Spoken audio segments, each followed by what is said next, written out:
Hello everyone, welcomes to all of you on my YouTube channel. Today we will discuss some important MCQs of chapter number 2 components of food. ये most important video रहेगी आपके लिए because इस chapter के जितने भी important MCQs हैं इनको हम इस वीडियो के अंदर डिस्कस करेंगे. So let's start. Question number first, for strong bonds and teeth we need. यहाँ पे ये टाइपिंग मिस्टेक है, यहाँ पे आएगा bond. For strong bones and teeth we need. हड्डियों को मजबूत बनाने के लिए और टिथ को मजबूत बनाने के लिए हमें किस चीज़ की रिक्वायरमेंट होती है, किस चीज़ की ज़रूरत होती है. Option 1 is calcium, second is phosphorus, third is iron and fourth is all of this. क्या हमें सबकी रिक्वायरमेंट होती है अपनी हड्डियों को मजबूत बनाने के लिए और दांतों को मजबूत बनाने के लिए? नहीं, हमें मोस्टली किस चीज़ की रिक्वायरमेंट होती है? कैल्शियम की. So calcium is the right answer. So question number 2, sugar candy gives instant energy because of its content of. जो शुगर कैंडीज़ हैं, टॉफ़ीज़ हैं, उनको जिस टाइम हम ईट करते हैं तो हमें इंस्टेंट एनर्जी मिलती है. वाई? उसके अंदर ऐसा क्या होता है जिसकी वजह से हमें इंस्टेंट एनर्जी मिलती है? ऑप्शंस क्या गिवन है हमें? Fat, glucose, minerals and vitamins. So इनमें से कौन सी चीज़ होती है? फर्स्टली, एनर्जी हमें किस चीज़ से मिलती है? हमारे फूड में क्या होना चाहिए कि हमें एनर्जी मिले? हमारे फूड में कार्बोहाइड्रेट होना चाहिए. कार्बोहाइड्रेट या फिर फैट, इन दोनों से हमें एनर्जी मिलती है. अब जो कार्बोहाइड्रेट है ये मोस्ट कॉमन है. मोस्टली जो ज़्यादा फॉर्म है, ज़्यादा एनर्जी है वो हमें कार्बोहाइड्रेट से मिलती है. वैसे फैट से भी मिलती है but carbohydrate is most common. Fat से ज़्यादा फैट अगर हो जाती है किसी पर्सन की बॉडी के अंदर तो उससे ओबेसिटी आ जाती है, मोटापा आ जाता है. सो कार्बोहाइड्रेट की 3 फॉर्म हमारे पास होती है. First is glucose, second is starch and third is cellulose. जो ग्लूकोज है ये सबसे स्मॉलेस्ट यूनिट है कार्बोहाइड्रेट की, जिसको डाइजेस्ट करना बहुत ज़्यादा इजी होता है, ईजिली डाइजेस्ट हो जाता है बिकॉज स्मॉलेस्ट यूनिट है एंड सिंपल कंपोनेंट्स होते हैं, सिंपल मॉलिक्यूल्स है स्टार्च एंड सेलुलोज की कंपैरिजन में. स्टार्च और सेलुलोज को डाइजेस्ट करना ग्लूकोज की कंपैरिजन में ज़्यादा मुश्किल होता है बिकॉज जो स्टार्च एंड सेलुलोज हैं ये कॉम्प्लेक्स मॉलिक्यूल्स के अंदर आते हैं. फर्स्टली इनको ब्रेक डाउन करना पड़ेगा ग्लूकोज के अंदर, देन जाकर ये क्या हो जाएंगे, फिर ये डाइजेस्ट होंगे. क्लियर? सो राइट आंसर क्या होगा? किसकी वजह से हमें इंस्टेंट एनर्जी मिलती है? राइट, जस्ट उसी टाइम हमें एनर्जी मिल जाती है जैसे ही हम उस चीज़ को खाते हैं. तो राइट आंसर क्या होगा? Glucose. Option B is the right answer. Now question number 3, scurvy is caused due to deficiency of. Scurvy एक डिजीज़ है जिसके अंदर मसूड़ों से खून आने लग जाता है, बोन्स वीक हो जाती हैं, वाउंड्स ज़्यादा टाइम लेते हैं हील करने के लिए, ठीक होने के लिए जो घाव है वो ज़्यादा टाइम लेते हैं. सो ऑप्शन क्या है? विटामिन ए की वजह से, vitamin B, vitamin C and vitamin D. किसकी वजह से, किसकी डेफिशिएंसी की वजह से, मतलब किसकी कमी की वजह से हमें स्कर्वी डिजीज हो जाती है? विटामिन ए से नाइट ब्लाइंडनेस होती है, विटामिन बी से बेरी डिजीज हो जाती है, विटामिन सी से स्कर्वी डिजीज होती है एंड विटामिन डी से रिकेट्स होती है. सो पूछा किस बारे में हमें? स्कर्वी. सो स्कर्वी किसकी वजह से होती है? विटामिन सी की वजह से. So right answer is option C. Now question number 4, traces of iodine as a part of our food saves us from. अगर हम अपने फूड में आयोडीन को इंक्लूड करते हैं, अपने खाने में आयोडीन को इंक्लूड करते हैं तो वो हमें किस चीज़ से बचाता है? First is scurvy, second is ricket, third is goitre and fourth is common cold. So अभी हमने लास्ट क्वेश्चन के अंदर ही डिस्कस किया है, विटामिन सी की डेफिशिएंसी से एक डिजीज हो जाती है जिसका नाम है स्कर्वी. विटामिन डी से रिकेट हो जाता है. कॉमन कोल्ड एक नॉर्मल कम्युनिकेबल डिजीज़ है जो one infected person to other healthy person को लग जाती है. देन बचा क्या हमारे पास? C option, goitre. गोइटर किसकी वजह से होता है? गोइटर होता है आयोडीन की वजह से. गोइटर के अंदर होता क्या है? जो हमारी थायराइड ग्लैंड है वो स्वेलो हो जाती है. गर्दन के अंदर जो थायराइड ग्लैंड होती है वो सूज जाती है जिसकी वजह से हमारा जो गला है वो स्वेलोड दिखाई देता है, सूजा हुआ दिखाई देता है. Next question is question number 5, deficiency of which vitamin causes beri disease. किस विटामिन की डेफिशिएंसी से बेरी डिजीज हो जाती है? विटामिन ए से लास्ट क्वेश्चन के अंदर डिस्कस करके आए हैं अभी, नाइट ब्लाइंडनेस। विटामिन सी से स्कर्वी, विटामिन डी से रिकेट्स। सो विटामिन बी से कौन सी डिजीज हुई, बेरी बेरी। यहाँ से बी से बेरी बेरी और बी फॉर बेरी बेरी, आप कैसे भी याद कर सकते हो इसको। So right option is B. Question number 6, the vitamin added to our skin on oil massage and expose to sunlight is. कौन सा विटामिन ऐड किया जाता है हमारी स्किन को हेल्दी रखने के लिए। ये इम्पोर्टेंट क्वेश्चन है। हमारी स्किन को हेल्दी रखने के लिए एंड हमारे हेयर्स को हेल्दी रखने के लिए एंड नाइट ब्लाइंडनेस मतलब हमारी आँखों को अच्छा करने के लिए, नाइट ब्लाइंडनेस से बचाने के लिए विटामिन ए यूज़ किया जाता है। हमारी जो स्किन ऑयल्स हैं उनके अंदर विटामिन ए को ऐड किया जाता है ताकि हमारी स्किन और हेयर्स हेल्दी रहें। So right option is vitamin ए,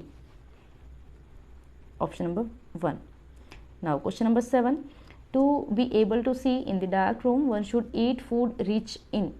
हम अगर डार्क रूम में देखना चाहते हैं, हम खुद को सक्षम करना चाहते हैं कि हम डार्क रूम में भी देख पाएँ, अंधेरे में अच्छे से देख पाएँ, बिल्कुल लाइट के जैसा नहीं देख सकते बट हम अंधेरे में देख पाएँ, तो हमें कौन सी चीज़ अपने फूड के अंदर इंक्लूड करनी चाहिए। फर्स्ट थिंग बच्चे, vitamin A, vitamin B, vitamin C, vitamin D, इन सब के बारे में हम लास्ट क्वेश्चंस के अंदर से डिस्कस करते हुए आ रहे हैं। अभी भी मैंने आपको बताया था कि विटामिन डी की वजह से कौन सी डिजीज हो जाती है। विटामिन डी की वजह से रिकेट्स डिजीज होती है। रिकेट्स, इनके अंदर क्या होता है, कैसे हमें पता लगेगा रिकेट्स है या नहीं है, ये वीडियो के लास्ट में हम डिस्कस करेंगे। विटामिन डी से रिकेट हो जाता है, विटामिन सी से स्कर्वी एंड विटामिन बी से berry berry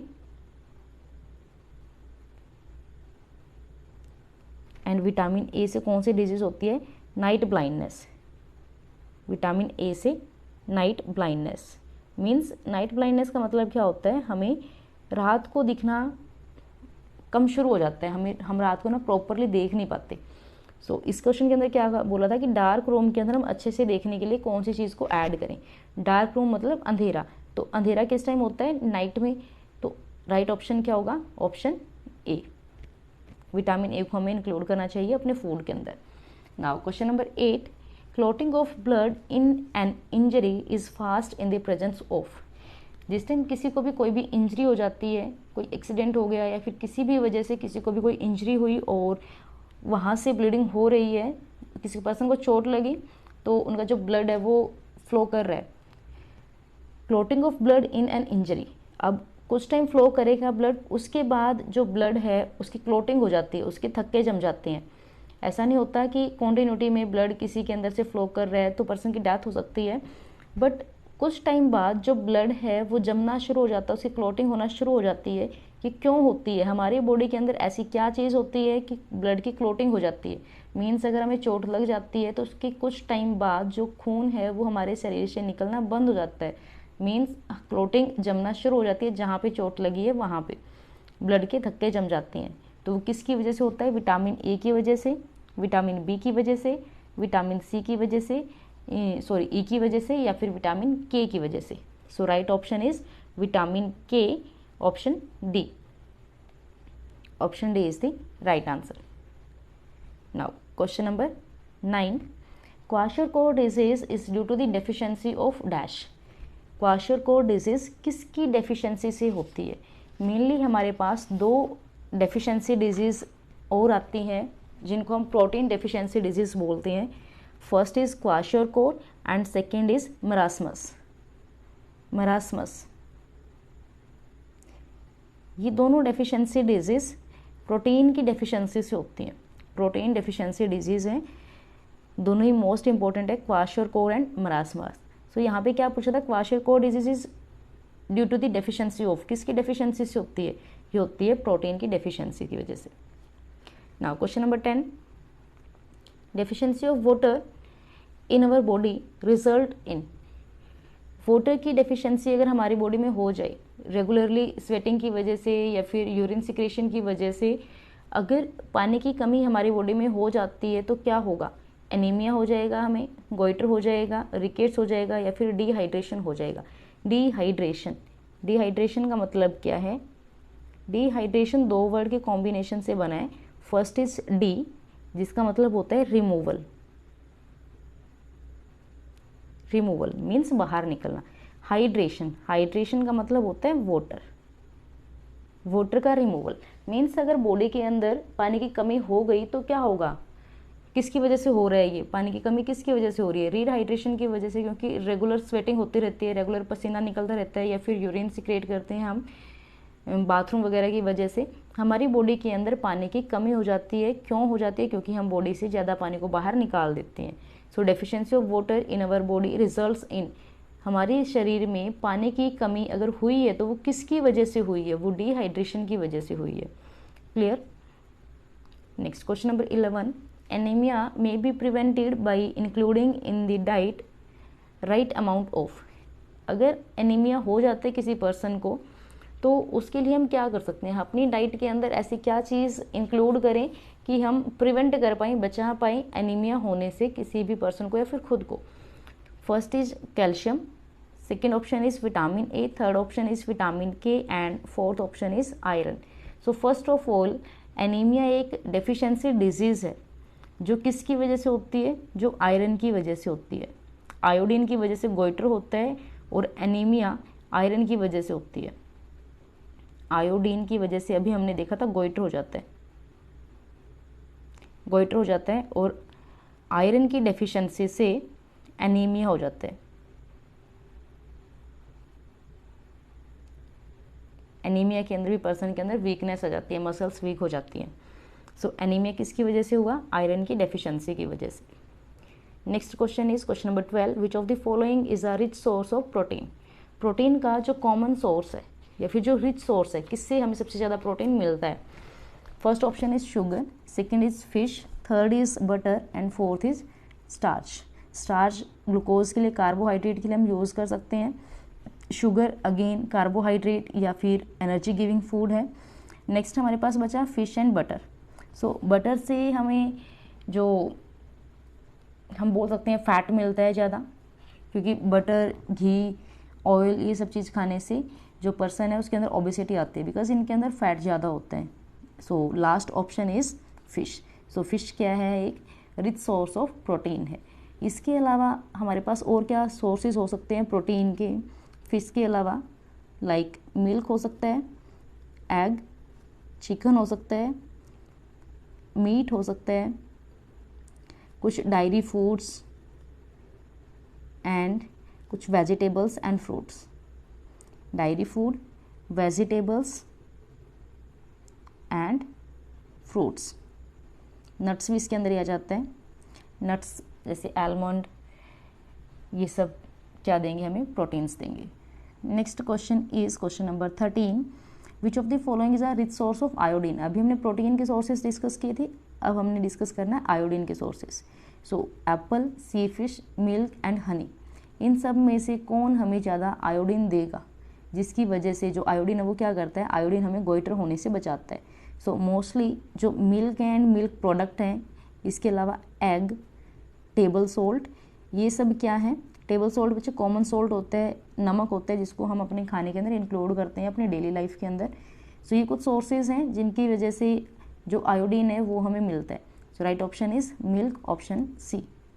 now question number 14, citrus fruit are rich in. Citrus fruit, citrus fruit खट्टे फ्रूट होते हैं जिनकी वजह से हमें विटामिन सी मिलता है।